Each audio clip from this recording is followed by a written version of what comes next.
Hi, this is Eric Post. I help you sell more real estate guy. Here's another weekly business booster tip. And like I said before, the goal of my job, my team's job, is to help you double your business. So why not think big? Why not think bold? So I want to show you an easy way to plan to actually double your business. A lot of content packed in a real short amount of time. So I'm going to do the best I can to condense this, but as always, if you have any questions, do not hesitate to contact me or my team because we want to help you sell some more real estate. So let's get right into it. Do you have a business plan? Well, yeah, neither does 95% of the real estate agents out there. So if you do, congratulations. If you do have one and you've actually reviewed it lately or updated it lately for today's market or your current business, then I want to congratulate you even further. But chances are you don't have a business plan, or if you do, it was written a long time ago and not really relevant for today. Now, why not? I mean, why don't agents do it? Are they lazy? Are they ignorant? Do they just not believe in it? Don't know how? Don't have the time? Well, I don't really care. And frankly, I'm tired of trying to pound this idea into agents' head as to you got to have a business plan. We need to think of your plan as a map. And the problem with a lot of business planning practices is that they just say, all right, here's my destination. Here's where I want to go. Well, the problem with that is that your map isn't worth anything. It's not worth anything unless you know where you are currently. And then, only then, can you formulate a plan to get from where you are currently to where you want to go. So this little drill we're going to do right now for the next just couple of minutes is going to accomplish both of these things really quickly without having to go through the whole process of doing a full business plan. So I'm going to show you the best way for you to double what you made last year. Plain and simple. Let's get right into it. Now, I'm going to pause for a second because most of you are sitting there thinking, wow, if I'm going to double my income, Eric, are you telling me I'm going to have to work twice as many hours or deal with twice as many home buyers or twice as many sellers or twice as many short sales that I am currently? And my answer is no. You don't have to double the amount of homes that you sell to double your income. You just have to know the key drivers in your business and how to tweak those to dramatically increase your profit. I'm going to say that one more time. You don't have to sell twice as many homes to double your income. You just have to know the key drivers of your business to be able to tweak those to make a dramatic increase in your bottom line. That's what's so exciting. Here's a question for you. Is a transaction on a $600,000 property twice as hard to close as a $300,000 property? No, it's the same basic process. As a matter of fact, in my experience, the lower end properties in any marketplace are actually harder to close than the higher end because you're typically dealing with more challenging financing and things like that. So I'm pointing out to you, and it's real similar as an agent's business.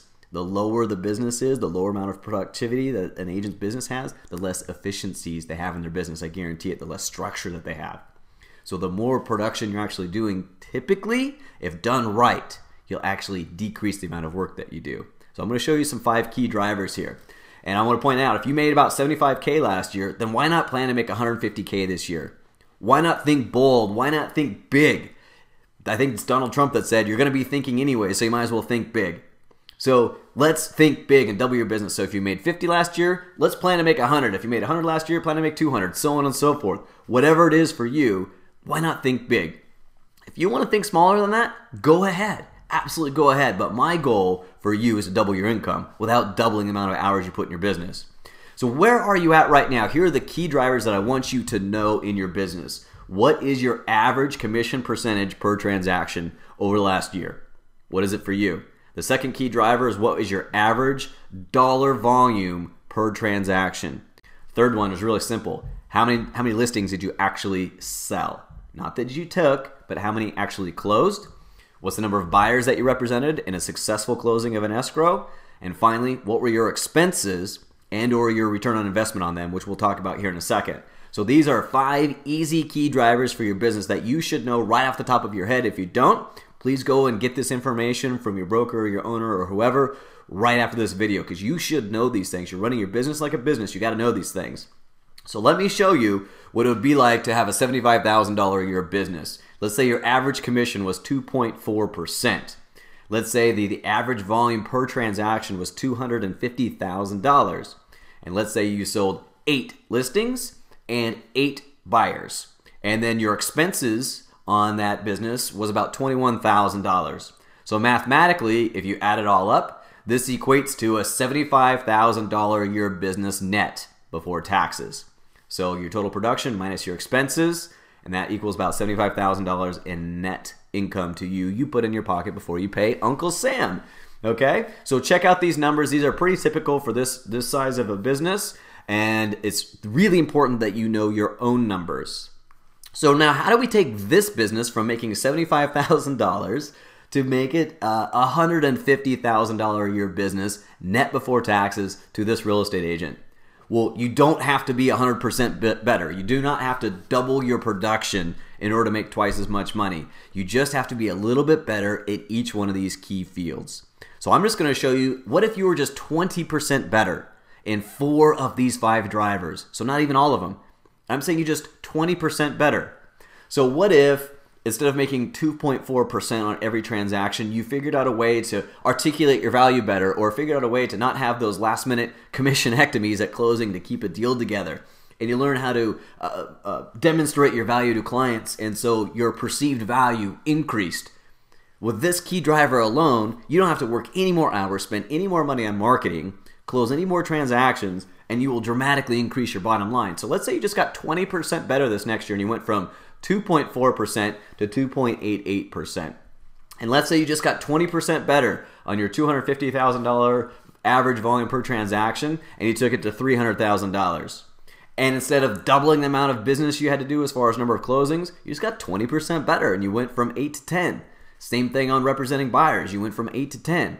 Now let's say that you do not change your expenses, and or you do not increase the return on investment on them, meaning you weren't any more resourceful on the investments that you're already making, whether it's in the resources your brokerage has, or your company, your office has, or the website you're currently paying for, or how you use some sort of contact management system. You just keep doing the way it's going, and you don't make any change.